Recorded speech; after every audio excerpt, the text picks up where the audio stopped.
Terima kasih Lesaldi untuk pertanyaan yang kedua ini. Mengenai iman timbul dari pendengaran akan firman Tuhan. Tentunya kata iman itu berkaitan dengan keselamatan, berkaitan dengan anugerah secara khusus. Jadi iman itu instrumen yang dikaruniakan Allah, yang ditempatkan oleh Roh Kudus untuk percaya dan menerima serta meyakini apa yang dirancang oleh Allah dalam kekekalan, apa yang sudah dikerjakan oleh pribadi dan karya Kristus, dan apa yang sudah dilakukan Roh Kudus di dalam hati orang percaya. Iman itu instrumen untuk percaya.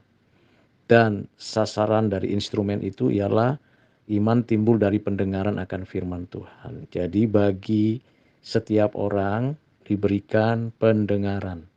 Pendengaran akan firman Tuhan. Maka kata kuncinya ialah antara iman dengan firman Tuhan ada pendengaran. Bagi manusia secara normal ada 5 indrawi yang berfungsi dengan baik. Mata, telinga, ya, hidung, lidah, kulit. Jadi itulah indera dan berfungsi dengan baik untuk mendengar, melihat, menghirup, mengecap dan merasa. Tentunya ini dapat berfungsi untuk merespon kondisi dan situasi yang ada.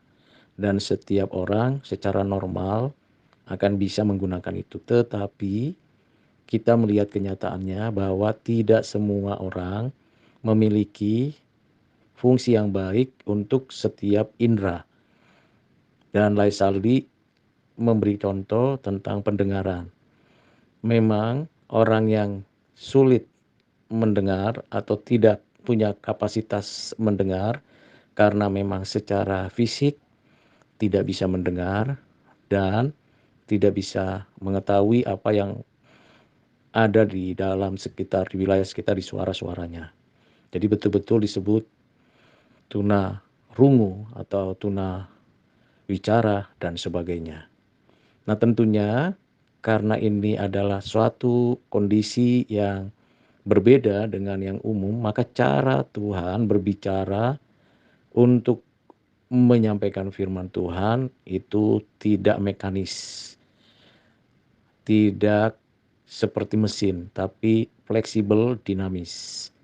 Tuhan dapat menyatakan diri untuk menyampaikan firman dengan berbagai cara. Ada dengan apa yang dilihat, apa yang dikecap, apa yang dirasa, apa yang diketahui. Jadi di sini kita mengetahui bahwa selemah-lemahnya atau setidak sempurnanya seseorang memiliki 5 indrawi, tidak berarti ada batasan untuk seseorang mengetahui, mengenal Allah melalui firman-Nya. Terlebih lagi dalam konteks sekarang kita tahu bahwa memang ada cara untuk mereka yang tidak bisa bicara, tidak bisa dengar, bahkan yang tidak bisa melihat, mengetahui apa yang diajarkan oleh Tuhan. Saya pernah mengajar satu orang atau mungkin lebih yang memang sulit untuk mendengar, sulit untuk berbicara, tetapi dia bisa melihat dan tahu baca dan tulis. Lalu saya mengajar, mendidik dengan bahasa isyarat, tentu pakai jari dan jemari, lalu dengan bahasa tulisan, dan mendidik dan mengajar mengenalkan Kristus kepadanya. Dan itu cukup penting diketahui oleh dia dan dia percaya kepada Kristus. Tentunya di masa-masa lalu bagaimana? Ya, Tuhan dapat memanfaatkan apa saja caranya agar orang itu beroleh keselamatan. Kalau kita baca di dalam konteks ayat itu berkaitan mengenai pemberitaan Injil kepada banyak orang di segala tempat, di segala zaman untuk mendengarkan firman Tuhan. Artinya ayat itu berlaku untuk semua orang dan semua orang itu akan mendengarkan firman Tuhan. Namun ketika ia masuk ke dalam kasus per kasus, maka orang-orang yang tuli, yang tidak bisa bicara atau yang tidak bisa melihat, jadi kaum disabilitas, Tuhan punya cara yang ajaib untuk mengajarkan mereka mengenal Kristus, mengenal dirinya Bapa, mengenal Roh Kudus. Bisa melalui mimpi, bisa melalui cara-cara seperti memakai bahasa isyarat, bahasa braille, dan juga pemaknaan yang lainnya. Jadi Tuhan adalah Tuhan yang bukan mekanis. Jadi kita mesti mengetahui konteksnya dalam hal itu. Jadi kata orang beriman mendengar ya firman Tuhan.